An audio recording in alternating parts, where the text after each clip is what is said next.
Tomorrow evening we have a tale of high drama from the Second World War, when a small force of German paratroops makes a daring attempt to kidnap the British Prime Minister, an operation known to the German authorities by the code phrase, "The Eagle has landed." Michael Caine and Donald Sutherland star at 9:50 tomorrow.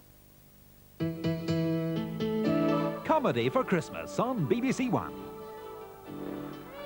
Gentlemen, I can't have bloodshed in this beloved house of mine. Not in... Ta-ra! Ta-ra? Ta-ra? It's Tara, dear, Tara. Oh, why do they get these guest stars from the job centre? Sir, that is for insulting Scarlett. And that is for insulting me. You missed. Bruce and Ronnie hit it off at 10:55 tonight, here on BBC One. And it's more comedy now on One, with just one star in charge, but many a face to be seen in the Lenny Henry special. Kick it. Johnny, cut! Cut!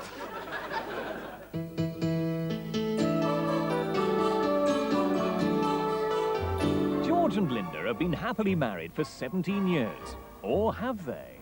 I'm considering leaving George. Leaving him where? Is George too dull? George, do something crazy! Unromantic? George? Is there any hope? It's no good, George. We'd only make the same mistakes all over again. No, we won't. We'll make different ones. Lisa Goddard and Ray Cooney star in Life Begins at 40, this Wednesday at 9:30 on BBC One. On BBC Two shortly, there's Bill Forsyth's magical comedy set in a small Scottish village where the way of life is threatened by an American oil company and its plans for a new refinery. The company dispatches a top executive to carry out local negotiations, but things take an unexpected turn when the little village begins to cast its spell. Local Hero on 2. Here on 1, in just over 10 minutes, Bruce Forsyth and Ronnie Corbett pool their comic talents for a Christmas spectacular. That's after the news at 10:45 with Laurie Mayer. Explosives experts are to examine a suitcase from the Jumbo which crashed at Lockerbie. As the search for the cause of the disaster continues, police and local people say they're disgusted by looting of the wreckage. And 2 young French girls are reported to be on their way home after more than a year as hostages in Beirut.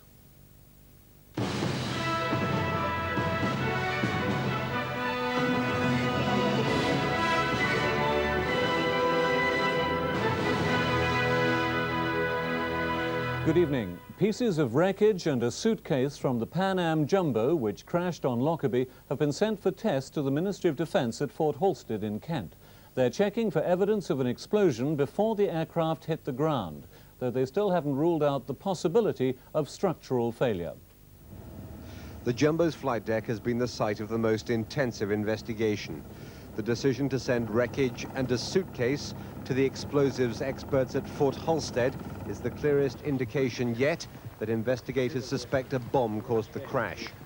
If terrorists were to blame, this man from the United States, here with the wife of the brother he lost in the crash, wants America to take its revenge.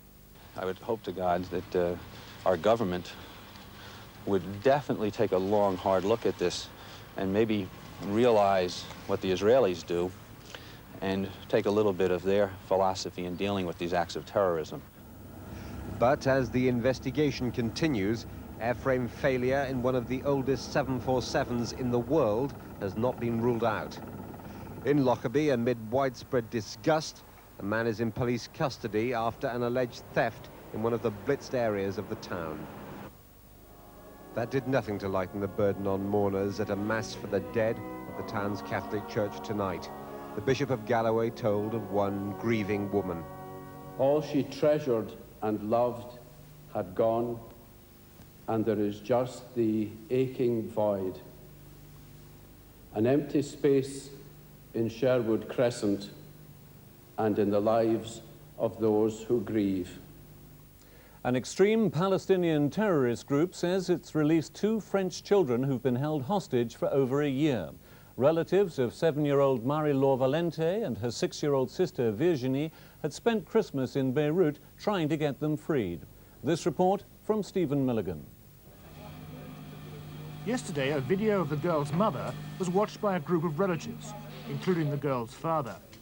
They had flown to Beirut after an assurance the children would be liberated as a Christmas gesture.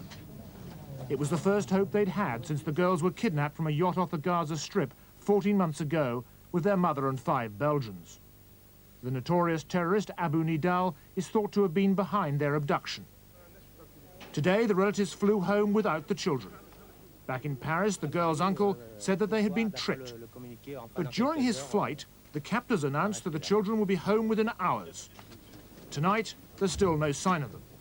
And the family lawyer says the girl's fate is on a razor's edge. Israeli soldiers killed 3 guerrillas they said were advancing to cross from Lebanon early today. The Abu Nidal group said they'd attacked Israeli troops in the same area. Meanwhile, Israel and Egypt have been talking about a possible meeting between Prime Minister Shamir and President Mubarak. Mr. Shamir is reported to be trying to use the 1978 Camp David Agreement to discuss the future of the occupied territories. 4 children have died in a house fire near Dublin. Their mother was very badly burned. The fire started this morning at their home on a council estate in Bray, County Wicklow. The dead children, a girl and her 3 brothers, were aged 9, 6, 4 and 18 months. Another brother survived, but their mother is critically ill in hospital. A new campaign has been launched calling for a reduction in the number of hours junior doctors must work. Doctors, beginning a vigil to publicise their case, said overwork puts patients at risk. They initially want their working week reduced from an average of 86 hours to 72. Their campaign has the backing of the Medical Practitioners Union and the British Medical Association. Heavy snowstorms in Armenia have added to the problems of earthquake relief teams. Bulldozers and tractors have been sent in to clear roads. Doctors say many of the children being treated in hospital may face years of psychological trauma from their injuries or the loss of family members. Foreign medical teams are still helping treat thousands of casualties, and many others have been evacuated to Moscow and other centres. Now, with news of a change at the top of the First Division and the rest of today's sport, here's Rob Bonnet. Arsenal are the new leaders of Division 1 after winning 3-2 at Charlton. Brian Marwood scored twice, including a disputed penalty. And an Ian Rush goal gave Liverpool a 1-0 win at Derby. 2 other clubs also involved in this season's championship race, Southampton and Coventry, met in an eventful match at the Dell. Coventry, enjoying one of their best starts for years, threatened to give the Southampton fans a real Christmas hangover. Thompson's skill and persistence set up their first goal. Phillips' finish was masterly. Coventry were justifying their title aspirations, Houchen's determination setting up the easiest of chances for Bannister. But in the second half, Coventry sat back to defend their lead. It was a tactical mistake. Case's cross allowing Rodney Wallace to put Southampton back in the match. The end was frenetic, a last-gasp equaliser by Moore. Then Bannister elbowed Osmond in the face. He retaliated, both were sent off, and the scenes which followed showed nothing of the festive spirit. Southampton 2, Coventry City 2.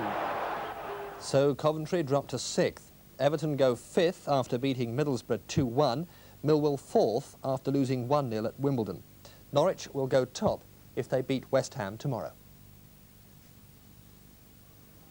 In Rugby League's match of the day, Wigan came from behind to beat St Helens.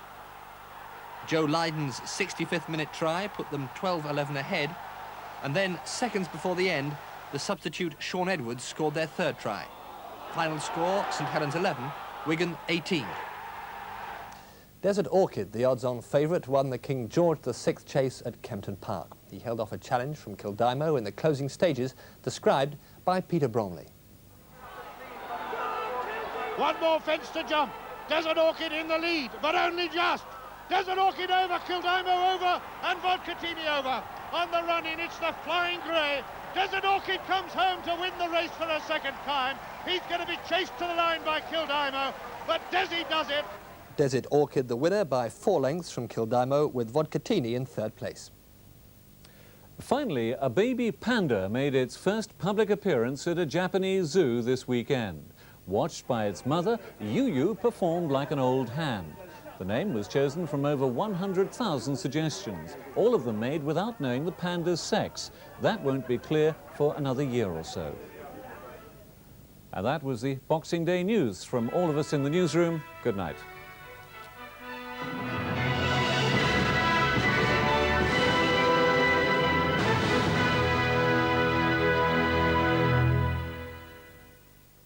Hello to you. This Christmas holiday period has been the warmest in London, and I'm only talking about London, since records began in 1940. Mild it may have been, but there's been a lot of rain around today. Over the past few hours or more, some heavy rain from Grampian through northern England, northwest Wales, right down into the Celtic Sea. But as the night goes on, that rain will all tip southeast, and by the end of the night we'll find it along the southernmost counties of England. But by this time it'll become fairly patchy and mostly light. Clearing skies to the north, 1 or 2 showers coming into these northern and northwestern coasts, and continuing quite windy in Scotland tonight with gales or severe gales. There's a weather chart for tomorrow, so we're still in this run of west to southwesterly air, so still quite mild, but tomorrow I think we stand a better chance of seeing some sunshine. But south of the Thames, a good deal of cloud with some drizzly rain, though rather mild, 1 or 2 early showers in the north and northwest, but during the day it'll cloud up in western Scotland with some patchy rain, and we may also find some light rain getting into South Wales. That's it from me. Good night to you. Holiday Tuesday evening finds Les Dennis shaken but not stirred. You're right. The name's Bond. James Bond. 007. Or one of you calling from outside of London. In EastEnders at 7:30, Sharon has money troubles. I want 500 quid to arrange it, okay? My. Graduated from princess to queen, haven't we? At 8 o'clock, Bergerac is back. 2 people off the Paris flight, man and woman. Yeah? Oh? Tell you what, you can take a woman. Oh, you're a lucky day, isn't it? That is a lady with a lot of A-levels. What in? Larceny. Operation Eagle takes to the air at 9:50. I want you to go to England for me. Colonel, I barely know you. To assist in the kidnapping and safe return to Germany of Winston Churchill. At midnight, highway robbery. Hold your hands above your head. One move and I shoot. You'll hang for this, you scoundrel. This watch will make sure I'm not late for the execution. Finished? Yes. Your holiday evening programs on One. At 11:40 tonight, there's a real classic in our series of Broadway musicals as Tevye the Milkman takes centre stage in pursuit of good husbands for his 5 daughters in Fiddler on the Roof. Now on BBC One, a new double act for Christmas as we welcome Corbett and Forsyth, or to put it another way, Bruce and Ronnie.